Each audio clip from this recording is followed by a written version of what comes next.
Hi Manas, how are you doing? I'm doing good, Ashish. Good evening. How are you? I'm doing very well. Good to talk to you again.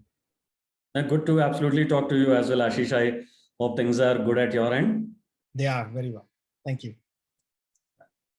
Manas, thank you for agreeing to have this meeting. I think it's going to be very beneficial for all students who are going to be listening to this. My pleasure. Could you begin by sharing your background with us so that we can appreciate your background and understand where you're coming from? Sure, sure. So I would say almost a cookie cutter kind of a background, Ashish. Engineer, then MBA, but thankfully got really nice campuses to enjoy both these stints at. Lovely stint at IT Kharagpur, 4 years, 97 to 2001, and absolutely amazing stint at ISB 2005-6, and I'm still friends with most of my people. I've visited the campus multiple times, so very fond memories there. Professional work-wise, worked with companies like IBM, Cognizant, Accenture, Sigma, and all, and spent the first 10 years learning the tricks of the trade. Got my hands on mainframes as well. I think one of the few people around probably would have done mainframes. Very lucky there. And last 10 years as the CEO and one of the co-founders of Affine, and enjoying every bit of it. Fantastic. And then some bit of entrepreneurship prior to Affine as well. Did very random stuff. Tried creating a company of selling packaged coconut water in Bangalore. Tried to create a relocation services company. I wrote my own small web-based ERP system back in IBM days and all, as more of a moonlighting. Yeah, but those were my pretty early attempts at entrepreneurship. It's very nice. It's one of the patterns I've noticed, that those who have been able to successfully launch a startup, usually it's not their first attempt. They've tried something, even if it's very small scale, and then tried again. And then, those attempts make you learn so much in the process. And then finally you succeed. No, undoubtedly. I think, anybody who attempts entrepreneurship will always, come out richer from experience point of view. It teaches you so many things. And as Edison said that, finally he was successful in making the bulb, but after 1,000 failures and 1,000 learnings. So I learned a lot. So you founded Affine Analytics in 2011. You are the CEO Yes. here. What prompted you to launch your big data startup? See, I think it was a combination or convergence of a few things. I believe whenever we take big decisions in life or big turns, there's a convergence of things. I think in my case, it was a convergence that, having been in the field of analytics, starting with Dell in 2006, right after ISB, I understood what business analytics is, in what direction is it moving, what how technology will disrupt it. And I think around 2019 was the cusp of it, when cloud and big data were happening, and a lot of companies were looking at the right way of decision making coming out of the Lehman Brothers crash in 2008-9 time frame. So I think the opportunity, me and my co-founders saw very large, and we believe it was not just large; it's going to be disruptive. Second, I believe, is serendipity, that I was able to meet two of my other co-founders at my one of my workplaces. We were friends before we became co-founders. I think that that led to comfort, that yes, we can trust each other and start. And I would say third is me being lucky that I'm still alive. My wife allowed me to start a company when my son was still just 4 days old. So I think that some bit of luck that I'm alive also allowed me to start the company. That's really interesting. Yeah, because having a child, newborn child, and then starting a company. 4 days old. Right. So I like to talk to you about funding. Funding is, sometimes really crucial for the early stages of a startup. Could you tell us about your journey from the beginning? Share with us how you went through about the entire funding for your startup. Sure. So I think, be it a services company or a product company or whatever, I think if there's some pre-planning, and if you have saved for the rainy day, then definitely that is the first funding that you look at. See if you can go a little plan, maybe even 6 months, to plan for your startup as well as plan for your life, because during the first 2 3 years you don't really make money out of your startup typically, most of the time. I think one thing that I have noticed in many fellow entrepreneurs is that we end up remaining shy asking our friends and families. And I was able to dip into both the pockets, and I just reached out to people from different places, that different walks of life. And I was very happily surprised that it's just a false notion that, oh, people don't like investing in startup. These are not investment. These are people who trust you. So I think that there came the first funding from my friends, families, extended families, and so on. And then we made sure that people who trusted us really got tremendous returns. Thankfully, they're sitting on a 50 times the return in the last 10 years. And we also took a angel funding in the first 12 to 18 months. And at that time, while it felt that we could have argued for a larger valuation, I think one of my mentors, he told me that early stages surviving is very important for nascent companies. So even if you feel that theoretically you should have got 20% higher valuation, don't go for that. Go for closing the deal, because sometimes you don't even get the next deal of the table. So early stages funding is very important. Late stages or growth stages, I would say, while we have not gone for it because for multiple reasons, we are a cash flow positive profitable growth company and all. I think what I would give as advice is that try to identify a institutional fund that aligns with what you're doing. If they have a few suggestions along the way on how to improve things, that's okay. But if they fundamentally want to change what you're doing, I think then they're not investing in your company. They're just investing in you as founders, which is okay, but it could kill the company. So just be cautious on that. Don't give control very early on till the time you have made it large enough. Thank you. That's really good advice. So we talked about funding. What about building the team? When you start your company, you had co-founders, which is really good to have, because if you have friends who are interested in joining a company and working with you on that, but you have to still build the team early on to scale. You also have to build service capabilities. Can you talk about those as well? Oh, that's one of the biggest, I would say chicken and egg story, Ashish, that, do you first build your service capability, hire a few people, wait for business to come and keep burning money? Or first you go to the market, and when you get the project, you do? Because we faced that situation. We thought that initially that we'll hire later, but the moment we started getting certain traction, we immediately hired a couple of folks. And then again, there was no traction. So then again, we thought that should we, hire more or not? So I think that's a difficult to answer dilemma. But yes, what I would highly recommend is that don't just depend on the co-founders to pull it off. They are definitely the co-founders should be the most dependable source. But at the same time, find for the first 2 3 people from your network who are equally maverick, who trust you completely, and who may be ready to work at a lower salary, especially when you are not making the ends meet. I was lucky enough, I got my first few people among the people that I had worked with. They trusted us enough.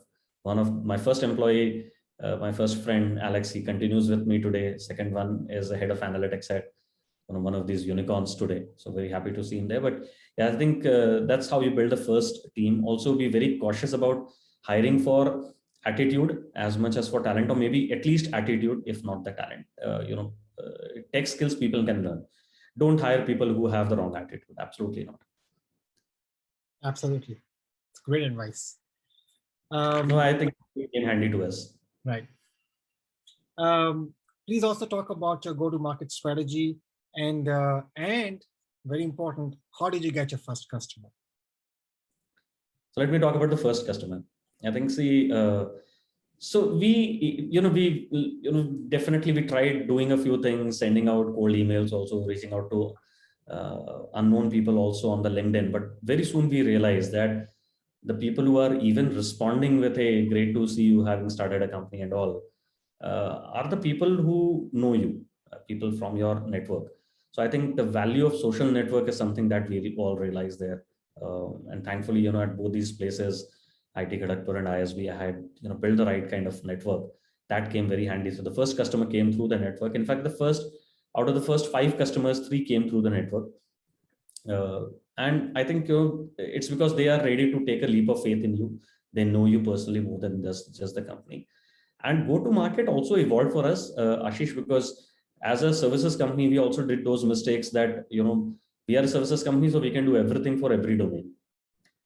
I think very early on, we realized that that doesn't give me a niche to talk about. That doesn't give me any differentiation. So, go to market, my strong recommendation is try not to spread yourself too thin. Identify your niche, identify your value proposition and your target market together. For some time, definitely try to sustain on that. And especially if you try to also combine that with the network that you have. I think there's a good chance that at least you'll get your first customer. Right? And in India, US, all I've seen, companies being willing to give work to startups. Obviously, the cost could be low in the beginning, but yeah, at least you tap into the network. So that's a really good point. I'm going to segue that into the big question about your journey. How have you evolved in your journey? Obviously, you talked about it a little bit by saying that you cannot spread yourself too thin. You have to have the niche, and the niche is important to establish your identity. So with time, of course, the changes are coming so much. So how do you evolve? How do you reinvent yourself? Can you talk about that as well? Oh, absolutely, and especially the field that we are in, it's entirely technology driven. So adoption of analytics has increased. The demand for analytics has increased. Data availability, I think, in the last 10 years would have increased by maybe 100 times. With all kind of user generated content, IoT data, machine data, everything being thrown in. Technology has become very, very a big type of analytics. So we keep reinventing ourselves by learning new things, making sure we remain on top of the game. And I think that's what any startup will have to do: remain on top of your game and keep adapting to the network, to the environment that you are into. Right? You can't build something and stay.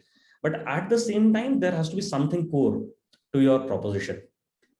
Something core to our proposition, Ashish, has been that we are here to solve a business problem or create the capability for our customers to solve it themselves. Right? Build the data lakes, build the AI ecosystem, build the visualization ecosystem, and hand it over to them. The tools and technologies can change, but that core thing that I'm here to enable my customer, that has remained constant for us. So have a core, keep adopting.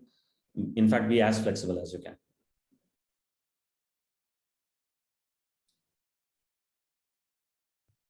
Thank you.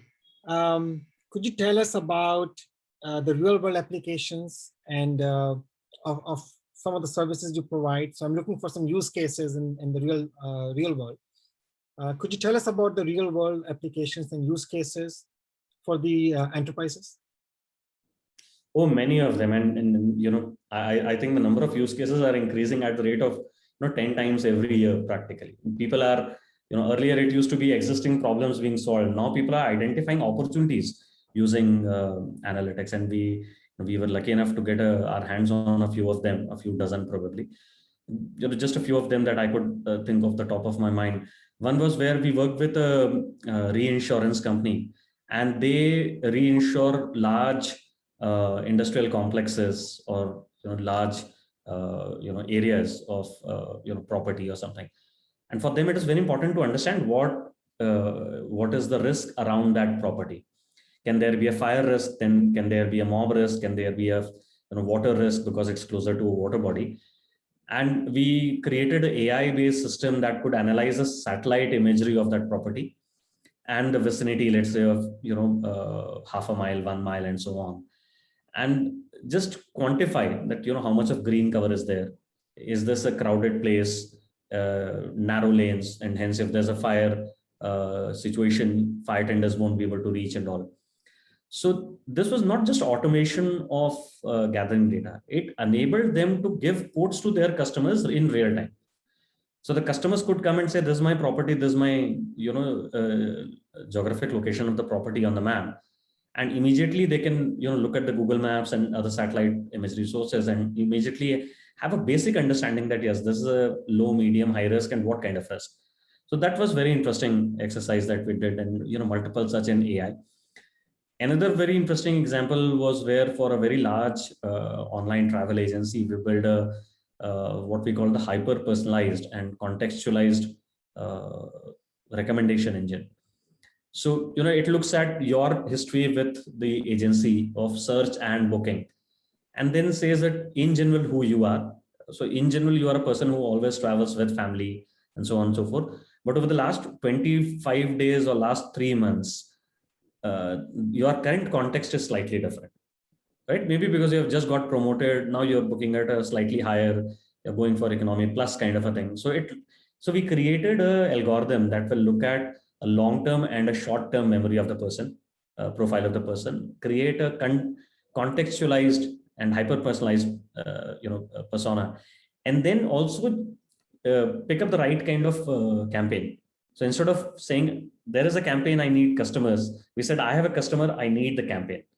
It becomes truly customer centric and very, very contextualized. This today serves almost around 50 million emails a week, and this entirely developed on AWS. It took us a long time to develop, but again, something we are very proud of because it's in action. I think the moment you see something in action delivering ROI to the customers, you feel really proud of. um, Another slightly different, I would say, was when we worked with a very large gaming company, and they had multiple divisions. They are into selling hardware, software. They also partner with other companies to sell their hardware and software. And all these business units were different, and they were planning their marketing activity separately. And we could have very easily created 5 different models for each division, but we also realized that there's a halo effect, that you try to advertise about one business unit, it has a halo effect on the brand that should trickle down to other business unit. And if you do it in a sequence and in a collaborative manner, it could have a much larger synergistic effect. So building that tool, and very happy to let you know that that tool today has become a part of their annual marketing strategy planning session. So again, in all these cases, the moment you see what you build is actually being used by the customer in real life, I think that gives a lot of kick. And multiple hundreds of use cases in real life, Ashish, where the art of possible is really becoming true. That's fantastic. Thank you for sharing. No, absolutely, my pleasure. For those who are looking at, entrepreneurial journey, for those who want to be startup founders, what are the prime areas of disruption with big data technologies that you recommend? So if I look at, let's say, the Indian context, I think some of the technologies that have just started to, show up on the horizon, and maybe it'll take another 12 to 18 months for them to really start making a difference, or maybe 2 years. I think the 5G rollout may begin sometime in India within this year itself. I think the evolution from 3G to 4G was not so disruptive as 4G to 5G would be, purely because of the kind of speed that it could bring to your mobile device. It would enable a number of use cases which are immersive in nature, where customer can get a real feel. People are already talking about that instead of a static image of a product, you can start having a real-time video of the store available to you. So I think offline businesses will come online at a much, much larger pace. So everything related to that is one large area of opportunities, large cache of opportunities, I would say. We will see much more disruption coming in terms of small and medium businesses coming online, which is already being promoted by larger tech companies, of course, for their own business purpose also. But that will also become a big thing. We'll also see a lot of disruption being brought in by technology in all the traditional businesses. And trust me, it could be absolutely any kind of a traditional product or service that you can think of today that will come online. Customized app, cloth stitching could come online in a big manner. Your home services, if anything is left, will come up in a big manner. So lot of different consumer as well as enterprise services that we have today, they will be disrupted big time. And I think what all of us have witnessed, Ashish, is that the Indian consumer is ready to adopt new things. I think, which is very important and very fascinating, that you bring something new to the market and it gets slapped up if it is good. This was not the thing, during our dad's times, unfortunately.